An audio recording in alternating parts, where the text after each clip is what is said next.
I'm Cierra Bettens. Welcome to APTN News InFocus.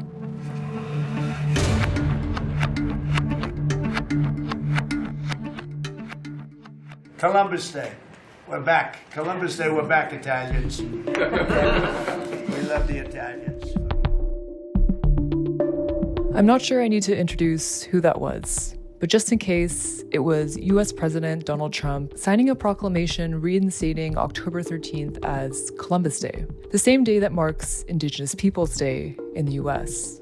According to the order that Trump signed, quote, Christopher Columbus was a true American hero and every citizen is eternally indebted to his relentless determination, unquote. So Trump signing that order won praise from some and disdain from others. And while the proclamation doesn't overtly denounce Indigenous Peoples Day, its exclusion speaks volumes. This also isn't the first time the Trump administration has attempted to erase Indigenous peoples from U.S. holidays, monuments, and place names. We will restore the name of a great president, William McKinley, to Mount McKinley, where it should be and where it belongs. President Trump made a lot of promises during his inauguration address last week, including renaming this mountain in south central Alaska. Its name is Denali, which means the high one or the great one in Athabascan. At more than 20,000 feet, it's the highest mountain peak in North America. But Trump vowed to ditch Denali's traditional name for Mount McKinley, a name that honors William McKinley, the 25th U.S. president. McKinley, who was from Ohio, never set foot in Alaska. President McKinley made our country very rich through tariffs and through talent. He was a natural businessman. But what's really behind all this? To unpack that question, we reached out to Brett Chapman, a Ponca and Pawnee lawyer practicing in Tulsa, Oklahoma. And one of his ancestors, Standing Bear, was a Ponca chief and civil rights activist. And today, Chapman is continuing his legacy by defending Native American sovereignty within the U.S. legal system. He joins me on this episode to discuss the Trump administration's policies and how they're impacting tribal communities.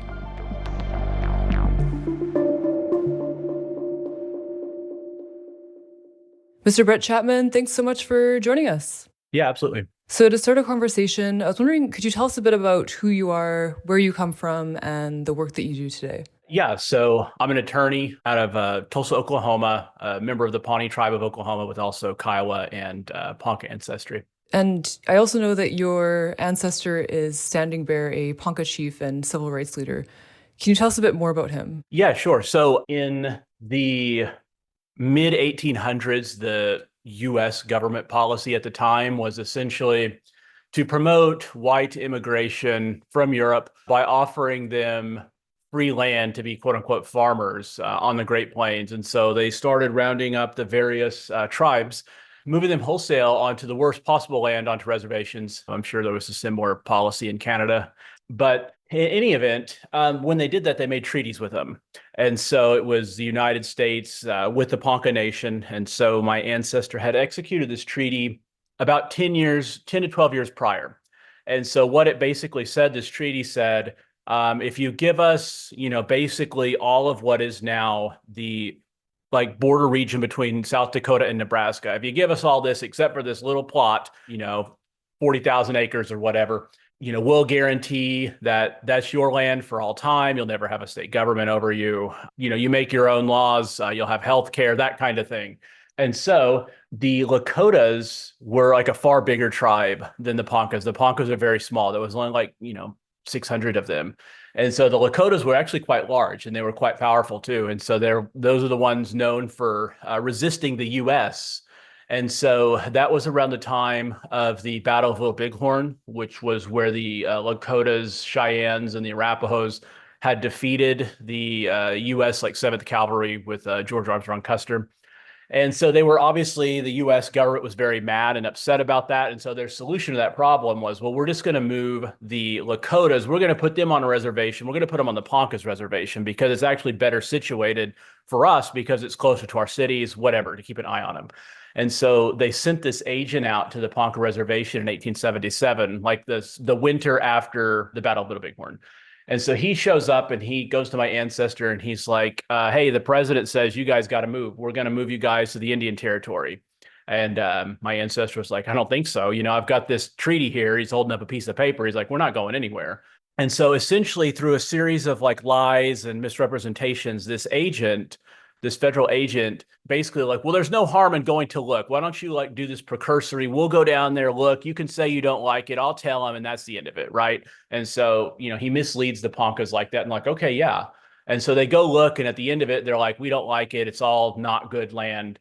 And so this agent like just leaves them there. And so they walk all the way back from what's now Oklahoma to South Dakota. And so once they get back, they're obviously upset about that.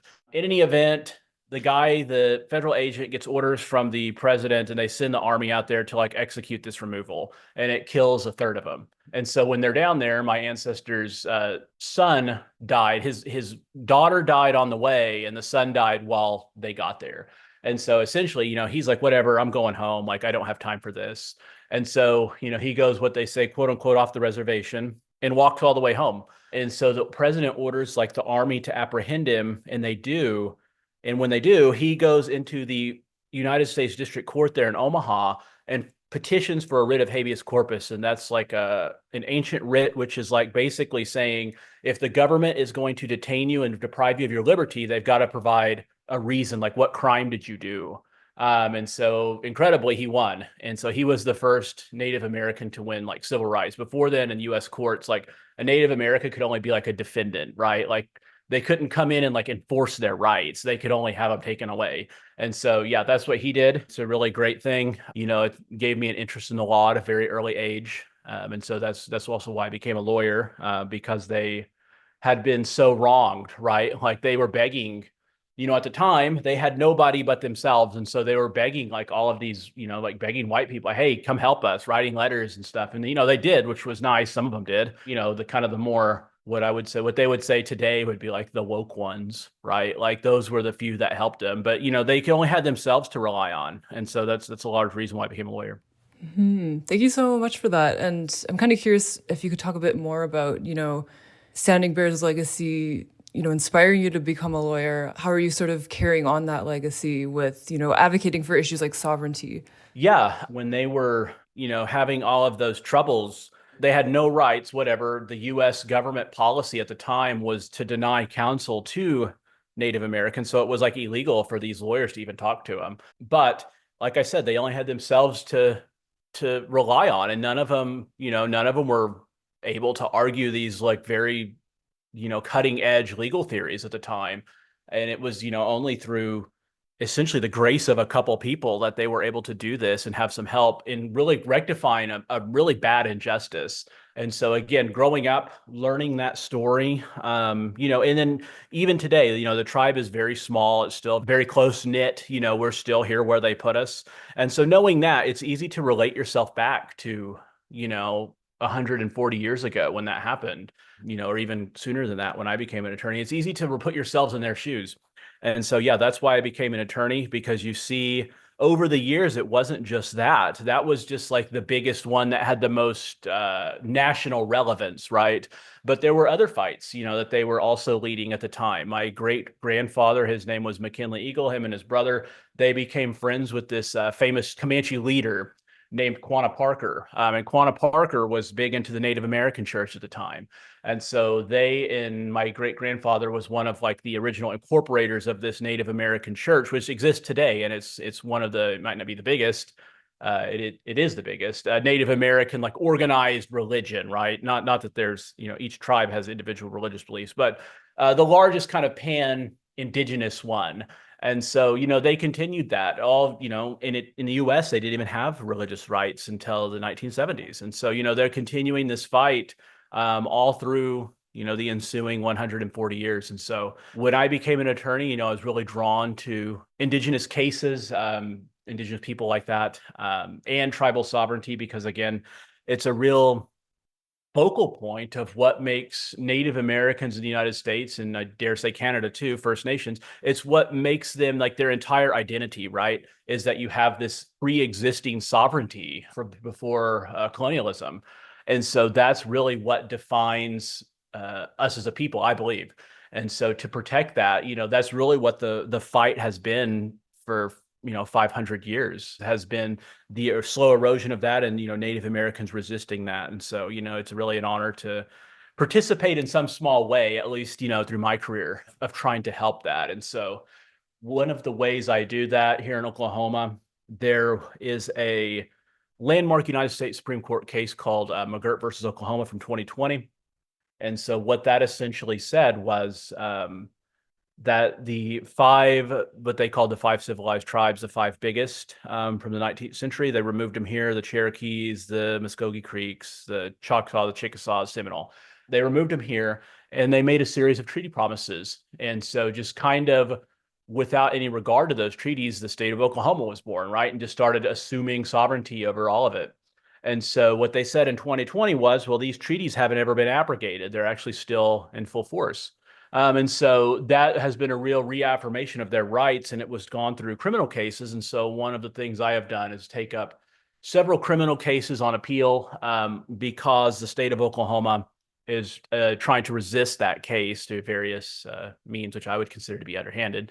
But just participating in that, helping reestablish, reaffirm the sovereignty of these other tribes. They're not even mine, but it doesn't matter because that affects everybody, I think, at least in the United States. And so, and it really makes working on that very fulfilling.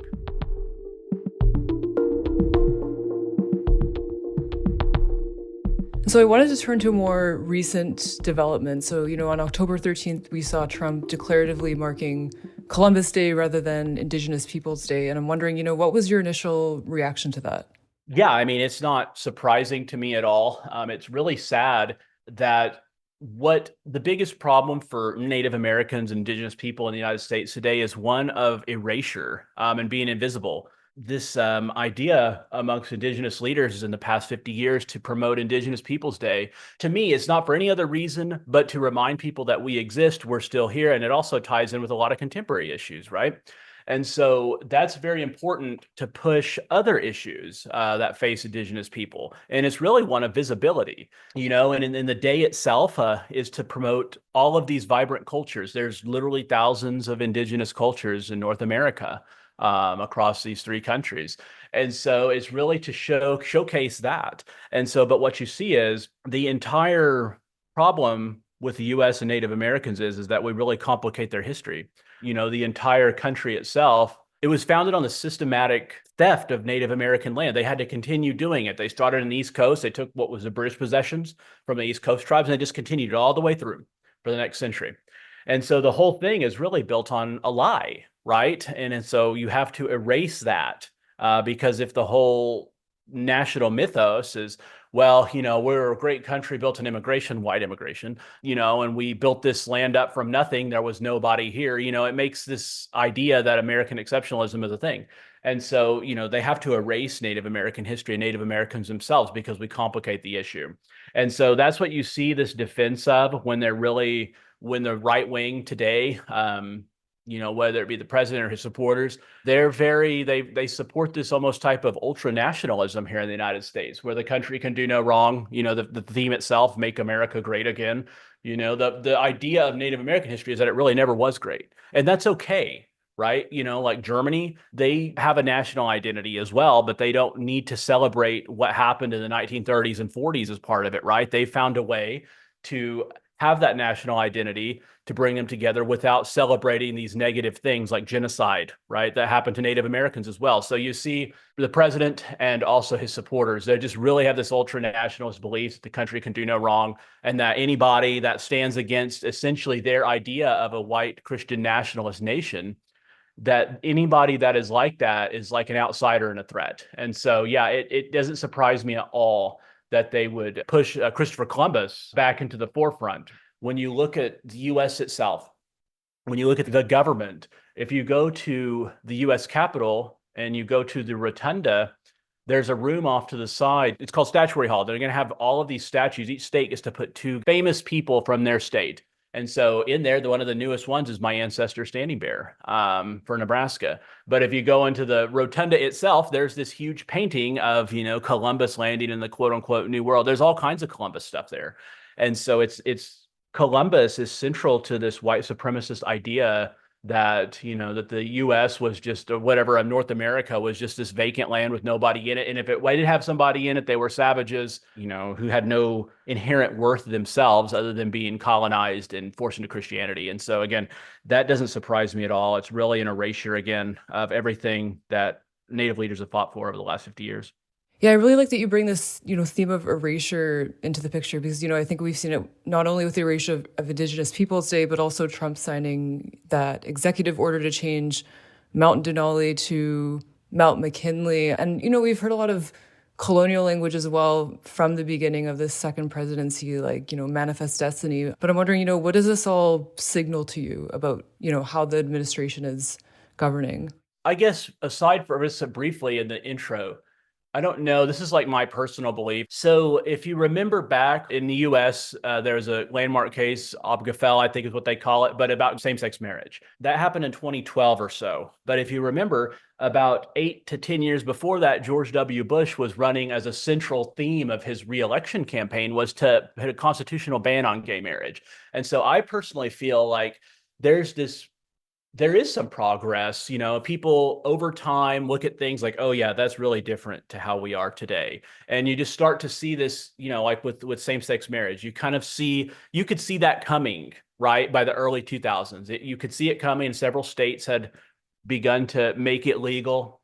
But then you see this huge backlash right before, like, there's this culmination, at least of a little, the main rights they're asking for, which is marriage, which isn't even that big of a right. If you think about it, it should have already been there. But what you see is there's this huge backlash before you kind of move on. And I honestly think that what we're in right now, when you look at the early part of the 2020s with like George Floyd, there was this kind of brief awakening in a sense where people at large were starting to take more notice of racial injustice and kind of these ongoing issues from it, and whether that be with African Americans, like with policing, police brutality, that kind of thing, or even with the ongoing land theft of Native Americans. You could kind of see that peaking in the early 2020s, or at least starting. And then now you see this huge backlash. It's just like this bam, the other way around. But yeah, I certainly think that they're doing it on purpose. This is part of their base of the president. Back 20 years ago, it seemed like you could be a Republican and just be someone that was just worried about keeping yourself filthy rich. But nowadays, this like a personality cult almost. And so they know they have a very good read on their people, and they know that these people are inherently kind of racist, and that this whole culture war is a huge part of his popularity. And so they're really pushing this stuff. But I don't think that in the long run, it's going to be successful for him. In 15 years, I think that we're going to see kind of a continuation of before his presidency, or at least his second presidency. We're going to see a continuation of that sort of awakening that you're like, hey, there's these kind of problems that exist. And you'll see going back to that. I really honestly believe that, because you have a lot of good people, that are interested in racial justice. And you see a lot of Native Americans here fighting for their own sovereignty. There's a lot of good people working on that. And so I guess I'm optimistic on their endeavors. I think it will ultimately be successful. But yeah, as for now, yeah, it's a real problem with this administration, because even though I think ultimately the stuff they're doing will be rolled back, it just creates this delay, right? Like, who knows how long it'll take. And it's just needless stuff. And whether that's like renaming stuff like, Denali, that's a completely minor thing that didn't need to happen. Nobody was asking for that. That was just like on a list of things that they're against because they perceive it to be like part of racial justice, right? And they really hate that. And so you kind of see Native American stuff getting in the crossfire. And so I don't know if that's the end of it. It probably is not. You just see it popping up like the other day when you just had the defense secretary out of left field. They just kind of picking on like, oh yeah, well now we're going to go back to the Wounded Knee massacre. Yeah, we're not going to give those medals back. Like that wasn't, people have been pushing for that obviously, but they themselves picked that, right? Like that wasn't a national issue at the time. They themselves kind of went to that because they know what they're doing. They're baiting their own people. And so, yeah, it really does kind of undo a lot of the hard work, because that's an important issue, again, for this erasure and whitewashing of history aspect of being a modern day Native American. Is it the biggest deal in the world that these guys that, these soldiers that participated in this got, that we rescind their medals right now? No, it's not the biggest deal. Maybe not even to that tribe, right? They have, these pipelines and stuff that are a bigger deal, but it is a huge deal when you think about the exposure that gets, in the national news, bringing attention to that, the fact that we're even still here. And so, yeah, you just see a lot of this being rolled back, and it's really unfortunate to see. Yeah, and just to give our listeners some context, I actually want to play that clip of U.S. Defense Secretary Pete Hegseth, who posted this to X on September 25th. Under the previous administration, a review panel was convened to determine whether soldiers awarded the Medal of Honor for their actions at the Battle of Wounded Knee should keep their medals. Now, upon deliberation, that panel concluded that these brave soldiers should, in fact, rightfully keep their medals from actions in 1890. The report was concluded in October of 2024. Yet, despite this clear recommendation, former Secretary Lloyd Austin, for whatever reason, I think we know he was more interested in being politically correct than historically correct, chose not to make a final decision. Such careless inaction has allowed for their distinguished recognition to remain in limbo until now. Under my direction, we're making it clear without hesitation that the soldiers who fought in the Battle of Wounded Knee in 1890 will keep their medals. And we're making it clear that they deserve those medals. This decision is now final, and their place in our nation's history is no longer up for debate. We salute their memory, we honor their service, and we will never forget what they did. So I'm wondering, when you first came across this clip, what was your initial reaction? And, what do you think is the broader purpose of the Trump administration posting something like this? Yeah, my initial reaction is, for one, Wounded Knee was considered an atrocity even by its contemporaries back in 1890, right? It's not even, there's no controversy to that. It wasn't a battle, it was a massacre. And so, my initial reaction was it was literally recognized as a massacre by an act of Congress in 1990, 100 years on. And so that we shouldn't be honoring these soldiers, these people that are responsible for this atrocious conduct, right? They're murdering hundreds of indigenous civilians. And so that's really not who this country, even if that's what it was back then, that's, not what we should be today. And so that's kind of my thought on it. And so for the administration to push that out of nowhere like that, they're clearly signaling that is the kind of country they want to have today. And so that's a really frightening thing. There's nothing wrong with looking back at some of the things your own country did that are bad and acknowledging that. That's part of growth. It's part of like human growth, right? Like you can have the ability to look back, oh man, I got into this argument 10 years ago or whatever, 5 years ago or whatever, and it really kind of ruined this relationship with this person. I shouldn't have done that, right? That's growth. And so, you can't have growth when you're just doing what these people do, which is, they're like, oh, well, it's unabashed. We're not being politically correct like them. In fact, the correct move is that these guys were not bad at all. Like, that's just a really scary thing.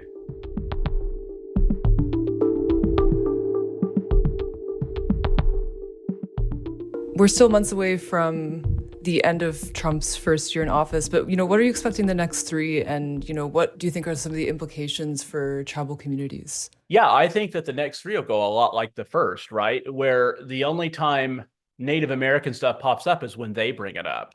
Whether that being, the president talking about Elizabeth Warren as Pocahontas or whatever, or this, right? Like they're the ones doing it because they're trying to exploit this culture war in their favor because they know their base is just rabid for this kind of thing. And so it serves a negative effect of increasing racism against Native Americans. I'm sure there's direct correlations to crimes on reservations from it. And then again, the violation of civil rights from Native people, no matter how small from it, because it emboldens millions of people to do it. And so, yeah, I foresee more erasure for one, more whitewashing, and then again, stuff like this, where the only time we're brought up is in a negative context, or not at all, where they push this manifest destiny idea I think I've seen several agencies actually post on social media with that picture of the woman in the white dress is like floating westward with the telegraph lines, with the school book. Yeah, I've actually seen them post that several times. And they know what they're doing when they do it, because it's all about exploiting this culture divide to try to boost their own popularity, or to create more division, because that's the only way, a dividing administration that's built on dividing people can stay popular in power.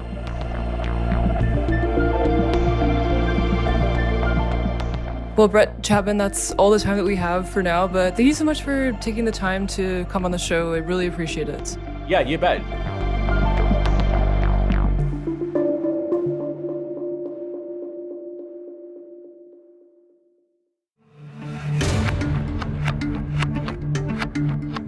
This episode was produced by Mark Blackburn and edited by Jesse Andrushko.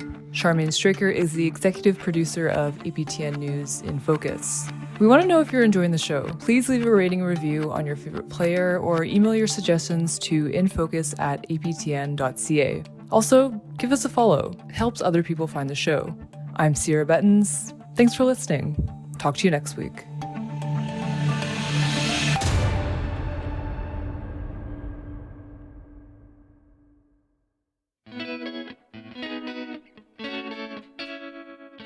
Homeless people aren't hard to find in Winnipeg.